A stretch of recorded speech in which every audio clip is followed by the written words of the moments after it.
Regrettably, over the past 100 years, a spirit of narcissism has come over the Church of Jesus and our pulpits and our pews, and we have focused on our eternal, all-expense-paid vacation and elements of psychological, good-feeling things to help us endure our time on the planet before our deliverance. We have our Christianity all wrong. We've narrowed the focus to John 3:16, and the Bible starts in Genesis chapter 1. 6,000 years ago, God created the cosmos, and he placed Adam here, and he told Adam, "You are my vice-regent on this planet to exercise dominion. You have a mission." That was 6,000 years ago. 2,000 years later, because of Adam's sin, the Great Reset took place when the Lord Jesus Christ clothed his church in blood-soaked robes, sat us on blood-soaked thrones, and told us to get after and do what he'd commanded Adam in the first place, to exercise dominion over this planet. Today we stand on the brink of an America that is close to collapse. We have allowed cultural Marxism to overwhelm our universities, our high schools, to take over our media, our entertainment industry, our institutions, and our government. Regrettably, the church stands like they did in the days of Joshua and Caleb, when 12 church leaders were asked to evaluate the prospects of taking the promised land, which was inhabited by wicked people. Because he told Abraham, the iniquity of the Amorite is not yet full. It was full in the day of Joshua and Caleb. 10 of those 12 church leaders said, no, it's too big. We cannot do it. Joshua and Caleb said, indeed, we can do it. And they did do it. And now, 2,000 years later, after the Great Reset, the one and only reset there will ever be, the death of Jesus on the cross and Pentecost, God is commanding us to take this nation back and to take this world back for Christ.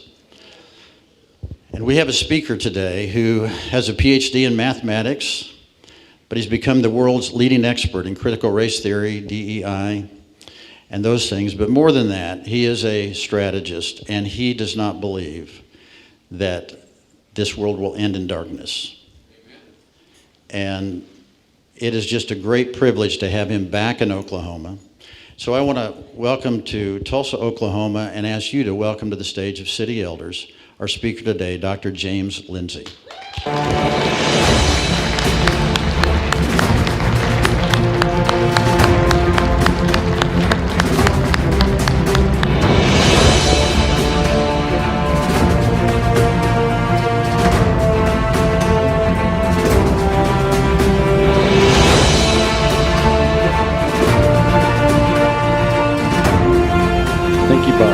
Thank you all. It's great to be back in Tulsa. It's great to be back with a City Elders meeting. As the resident expert, I have to give a phony baloney fact check.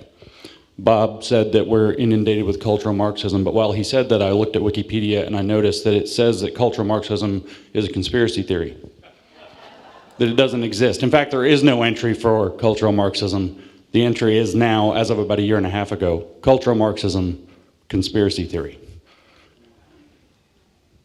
So you've been fact-checked, Bob. It's really an interesting circumstance because, as Jesse said, not just to riff off of Bob's little introduction there, but as Jesse said, he didn't even intend to say what he said. So he couldn't possibly have known what I was going to say, and I can double that because I don't know what I'm going to say yet. I'm working on it. We'll get there. But they actually set me up perfectly for the kind of broad themes I want to talk about. If you don't know, I'll give you a name for what's happening to you, what's happening to our nation right now. I go everywhere, all over the country all the time, and people ask me again and again, well, less now, what's happening? What's happening is the American Communist Revolution. Yes. We're in the middle of the American Communist Revolution. And what comes with a communist revolution is darkness, unless we stop it. Bob is absolutely correct to say that we stand on the precipice. And everybody that said anything so far is absolutely right to say that if we don't do something about it, it's going to win. And so Jesse set me up, because what I actually want to tell you guys about, I know this is a very religious organization, and I want to tell you guys about how communism has interacted with religion and how communism is a religion. A lot of people don't think of it as a religion. The Supreme Court has denied to think of it as a religion a few times. They said it's an economic model. It's not an economic model. They say it's a socio-political model of organization. It is not. It is a religion, once at least Karl Marx got involved.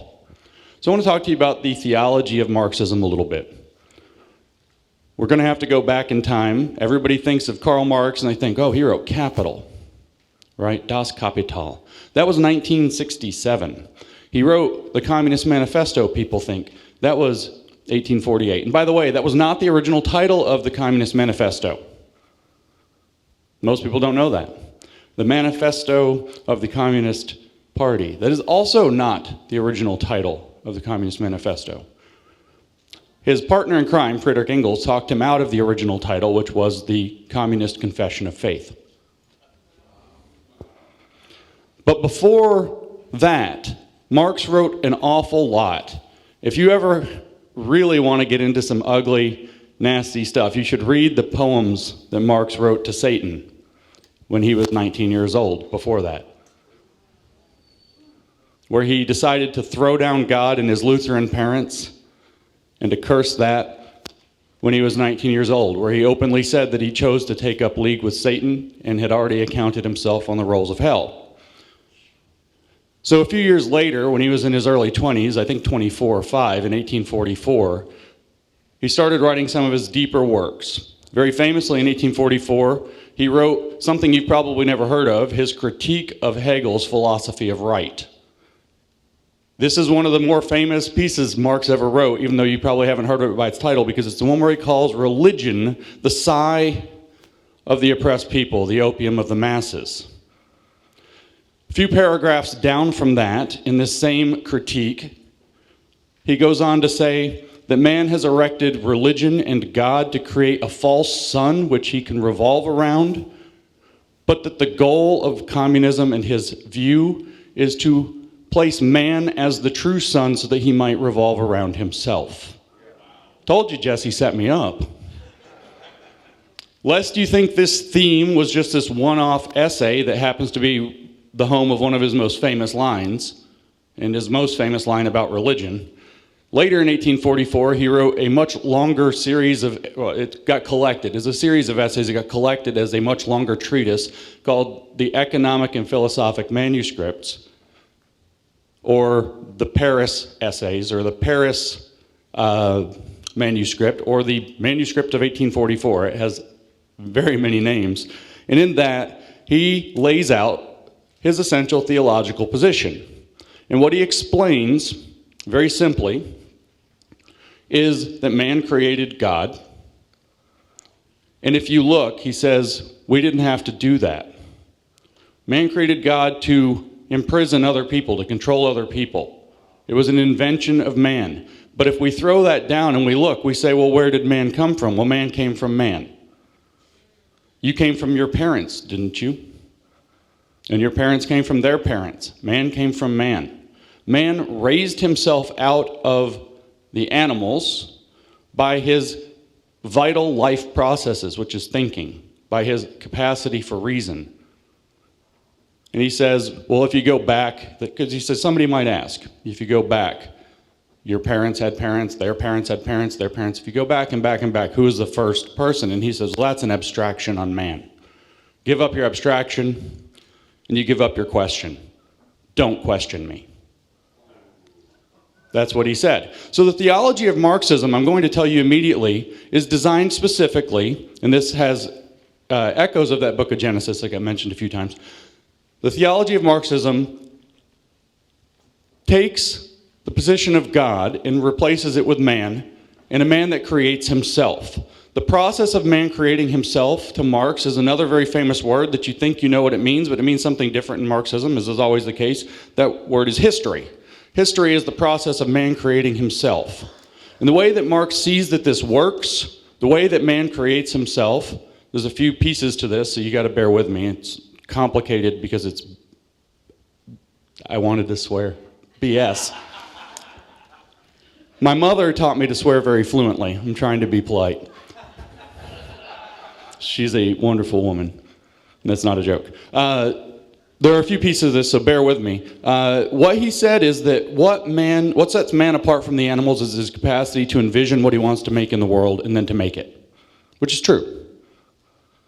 He says if you look at the bees, they build hives, but they don't know what they're building. They're just acting on instinct.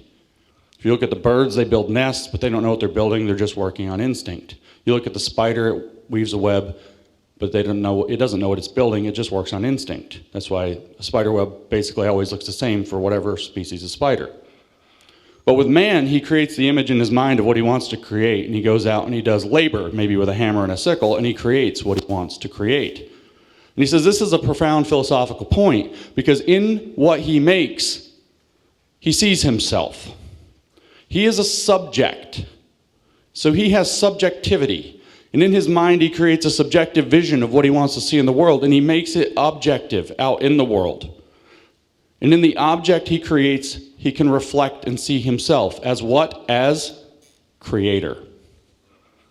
And then there's this problem that the Marxist theology faces where each man begins to see himself as a creator, not as somebody who can do or who can discharge a commission or something like this.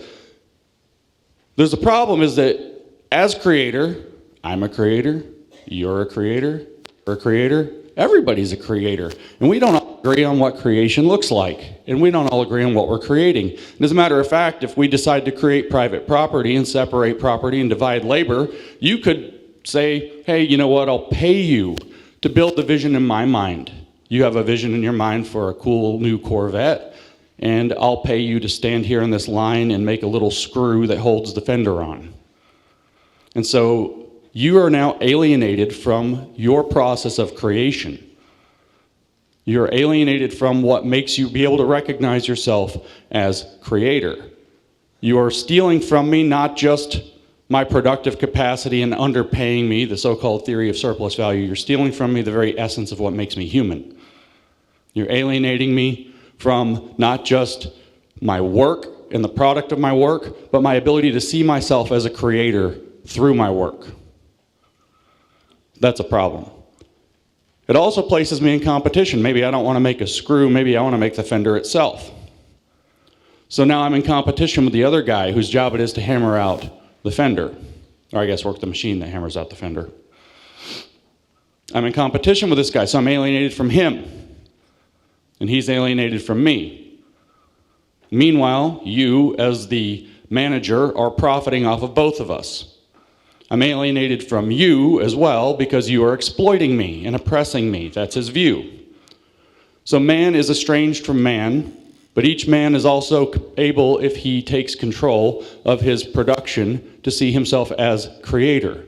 This becomes a problem. This is why he hates private property. This is why in that Communist Manifesto, 4 years later, he wrote that communism can be summarized in a single sentence, which turns out not to be a sentence: abolition of private property. Because private property, or capital, is that which needs to be abolished. Critical race theory, I can summarize everything I really need to say about critical race theory in about a sentence, reproduces this idea exactly by defining a new kind of bourgeois private property: whiteness. Whiteness as property. That's a pillar of critical race theory based on a paper from 1993. Whiteness as a form of property that you can exclude other people from, welcome other people into, and it causes the same pattern of alienation, exploitation, etc. More on a cultural realm, but that wouldn't be cultural Marxism because that's a conspiracy theory, as Wikipedia tells us. Fact check, mostly false.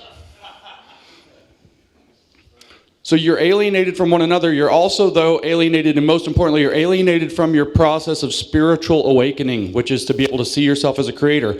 Then the problem boils down to the fact that we have different people with different subjective views. And Marx wanted to understand how those subjective views, or he wanted to articulate from his adversarial, we'll say, position, how those subjective views might be reconciled. what the problem is. And he, of course, said, well, if we can retain property as capital, then we can exploit one another. You can buy a machine, you can make me work the machine and alienate me from everything, including my own spiritual renewal. My own ability to humanize, is his word, myself and the world around me according to my subjective vision, to make my subject into object, and then to harmonize those in dialectical relationship. And he said, well, that means that we have to think about humans in a different way. We have to think about society in a different way. So we'll fast forward out of Marx a little bit to understand this, because it's a little more clear from another guy. We heard from Bob 100 years. It's pretty close to 103. Fact check. Mostly true. George Lukács. George Lukács was a leader in the Hungarian Revolution in 1919. And I'm actually going to just bookmark that because he wrote a more important book 4 years later called History and Class Consciousness, which was in 1923. So I guess it's 99 years. Fact check on me, mostly false. Whoops. In History and Class Consciousness, he explains what Marx meant. He said that the theory, the theology, I wanted to say, of Marxism says that you cannot understand the parts unless you understand them in terms of the whole. And so you must understand individuals in terms of the class. The class is the natural way to understand individuals. The way that Marxism views classes is that there's some kind of a power dynamic across what they call a line of stratification in society. Marx said it was economic class. You have the managerial class, the bourgeoisie, the capitalists, the producers, and then you have the infrastructure, the base, the workers, who actually do all the productive work and are having stolen from them their ability to see themselves as creators. So there's some line of stratification there. And if you start to think of yourself as a class, as a collective class, then we can solve this riddle of how man can have all these different subjective views and yet still work together to create one utopian world.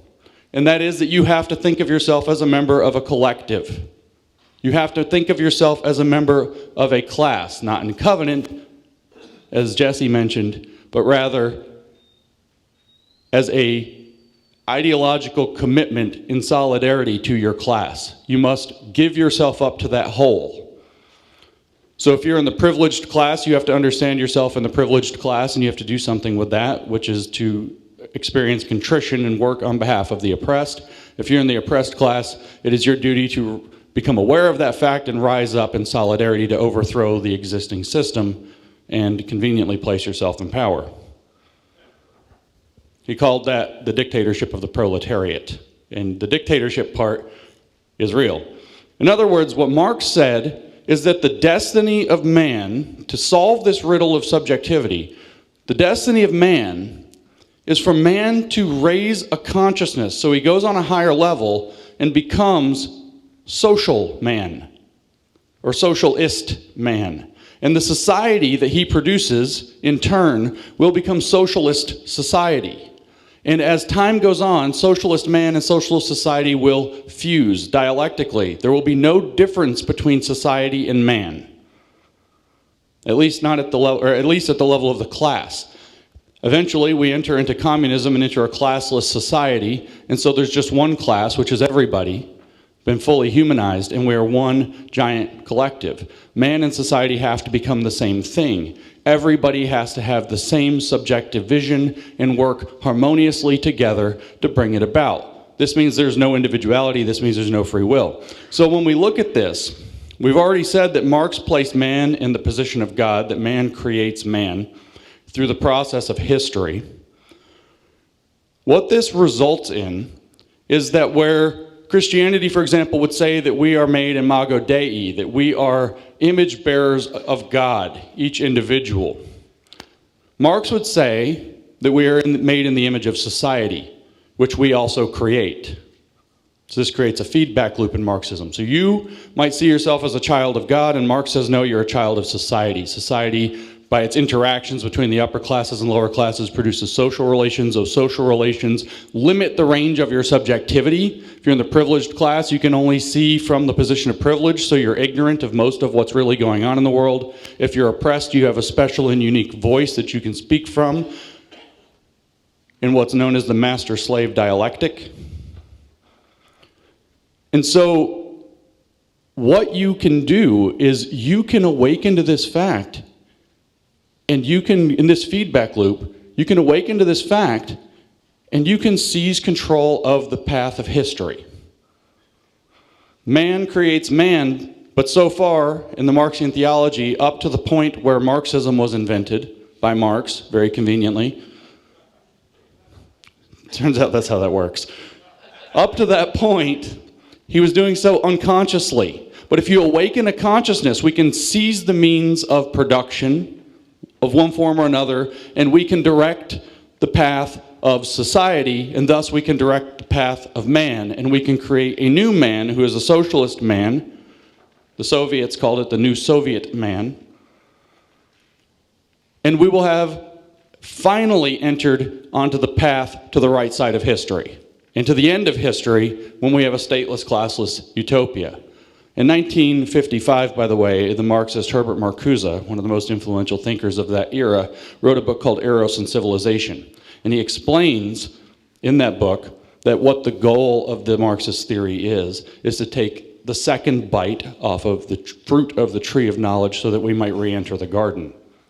This is the birthright that Marxists believe that we have, and they believe that it's up to us. So man not created in the image of God, man created in the image of man, and society fused as one thing that only works when everybody thinks exactly the same thing, which is Marxism. If you go to the website marxist.org, it's a very helpful website if you actually want to read original sources. They have a glossary there, and they give a definition. The Marxist definition, for lots of words, is not the usual definition. There's a saying is that Marxists share your vocabulary, but they don't use your dictionary.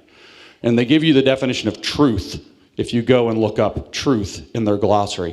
And they tell you there are many theories of truth. Most of them start with something like that which is out in the real world and corresponds to the real world is true. And they say that the rationalists would say what's true is what accords with reason, and the empiricists or the scientists would say that which accords with experiment and evidence.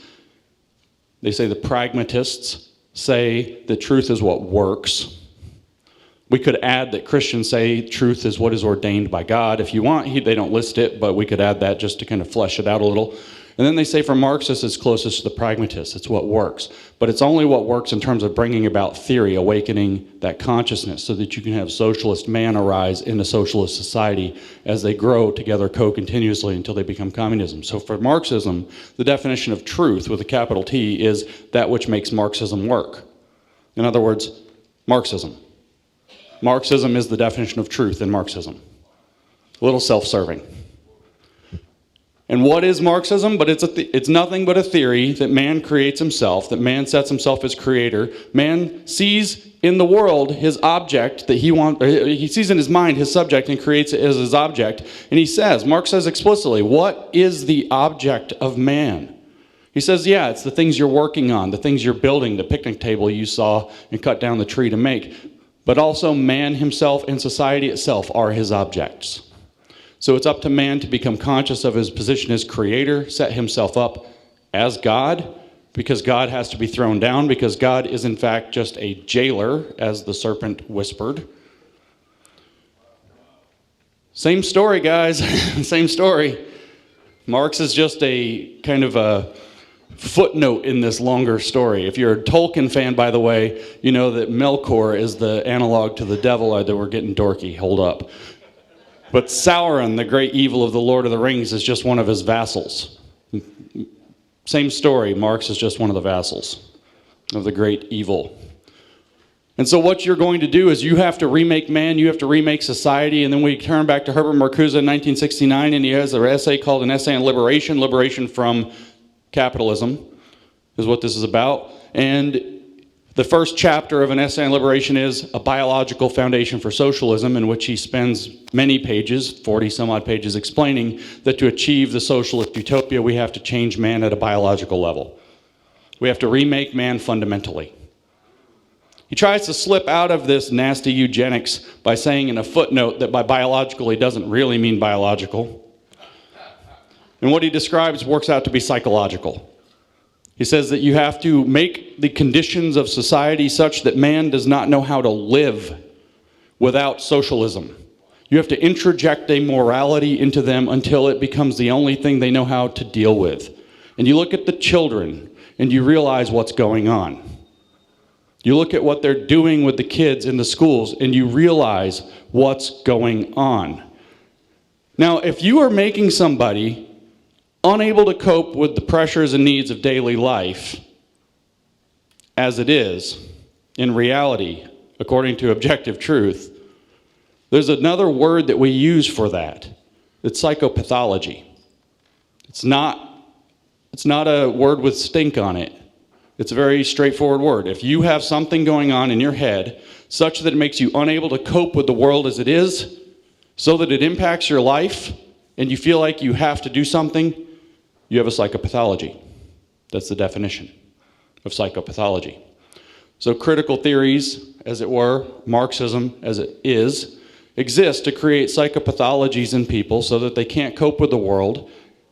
Call this a awakening on even a spiritual level so that they'll overthrow the world as it exists by setting themselves up in power and forcing this on everybody until man is changed fundamentally so that this is the way that it's going to be forever. And that's how we take that second bite of the fruit of the tree of knowledge and get back into the garden, which was our birthright, which God lied to us about and tricked us and then threw us out of in his anger and wrath. That's what they're doing to your kids. Now, what they're doing to your kids is also straight up Marxist. In fact, it's Maoist. Mao Zedong in the 1960s put Marxist-Leninist theory into practice in China in a new way. It was called a cultural revolution. And he said what you have to do to achieve the communist revolution in China, which, by the way, it had its own version of critical race theory deployed in 1923 by Mao, working as an insider within the Kuomintang as a representative for the CCP. He was an infiltrator that tore apart the Nationalist Party. Not that that was a great thing either. And eventually led to the revolution in 1949 that overthrew Chiang Kai-shek and led to the deaths of so many people, and then the Great Leap Forward, which killed many, many millions more. And then eventually he has his comeback after this disaster in the Cultural Revolution in 1966 and seizes power till his death in 76. And what he said is, in the Cultural Revolution, to make sure that his power sticks, is that you have to make sure there's a full break from the old society, which makes people think in the unconscious, previously programmed ways, not the conscious communist way where we remake man and society together.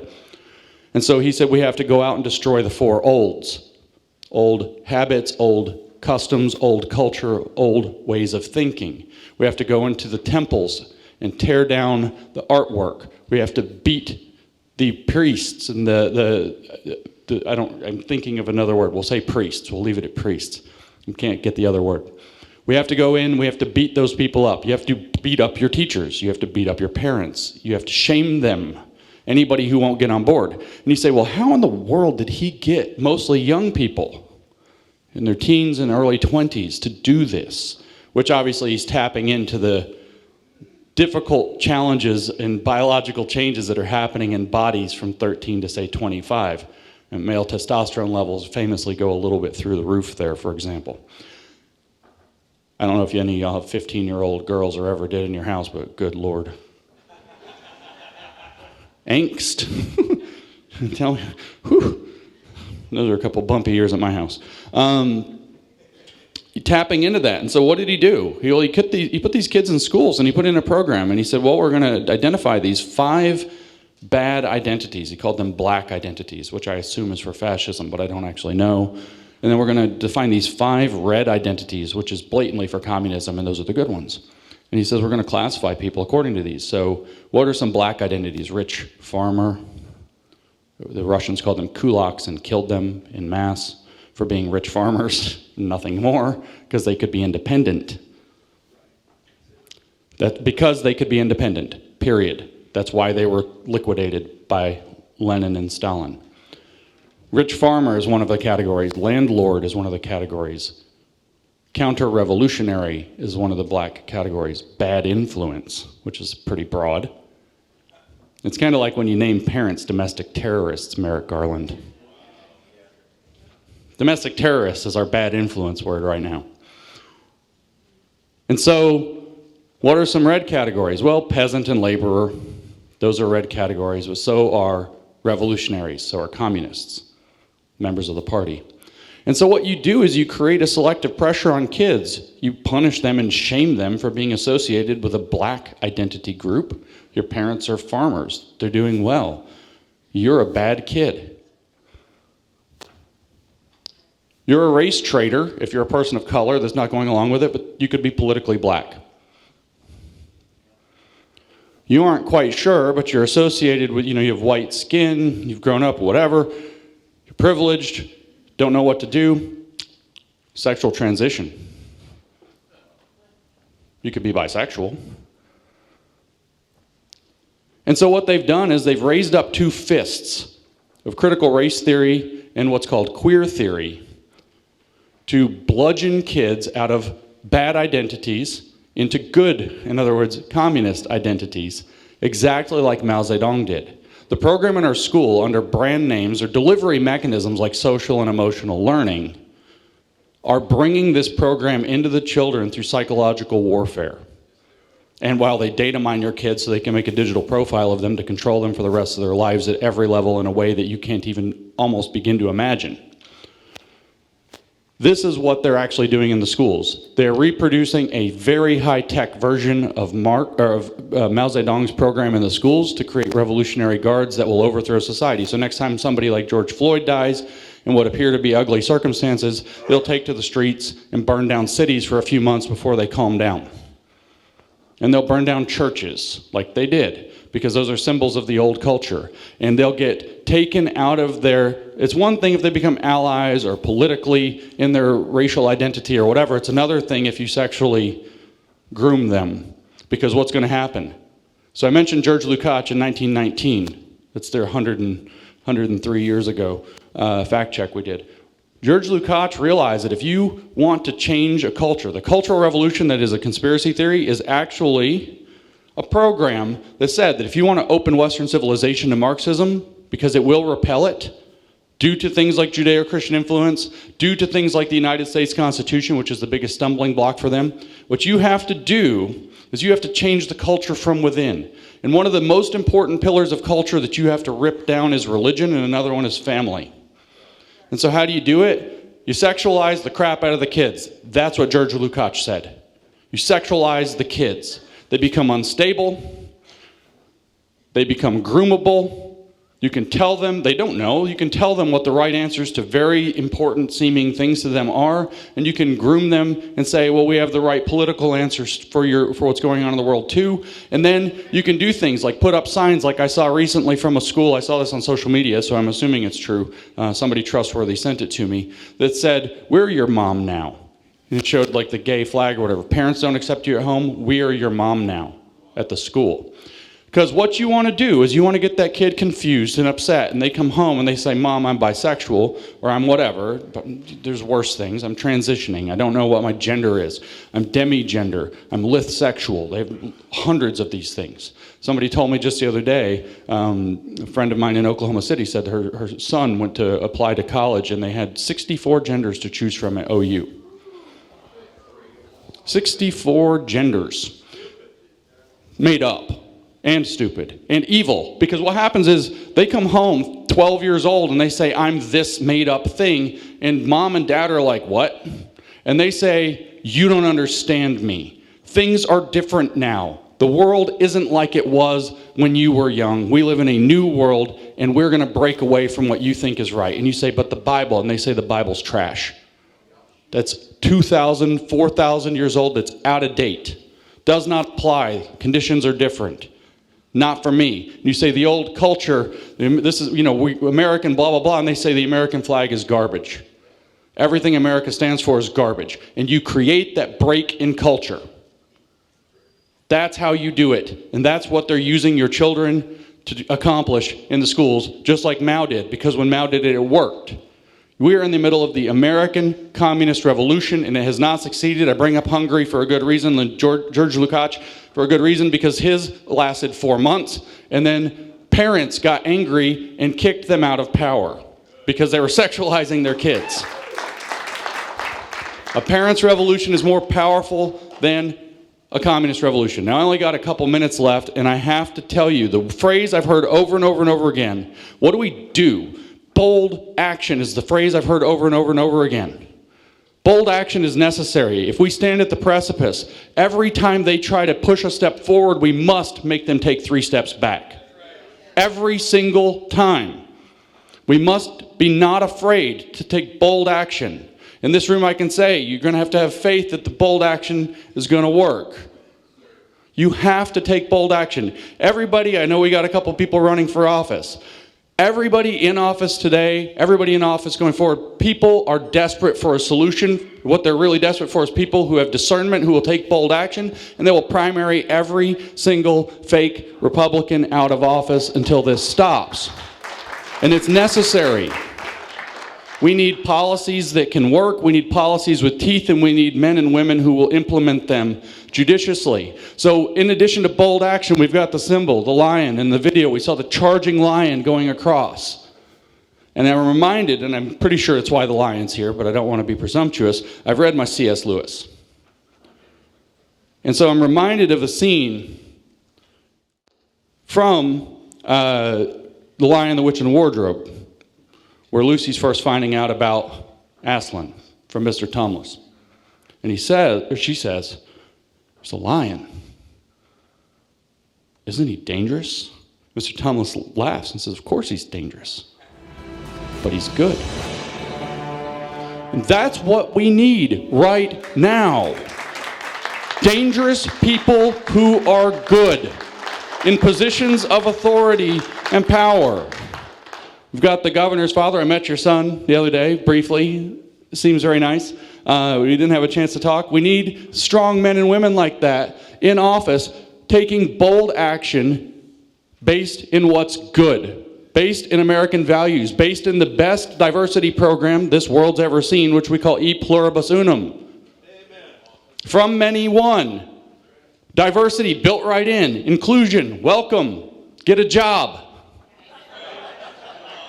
Equality of access. That's it. E pluribus unum. So we need people who are going to take bold action for good. We need people with discernment who can see through the twisted, deceiving lies, the language games that they play, and who can figure out smart, strategic ways to take our country back and save it from this precipice. So thank you so much for having me again. I'm so pleased to be here, and that's what we've got to do.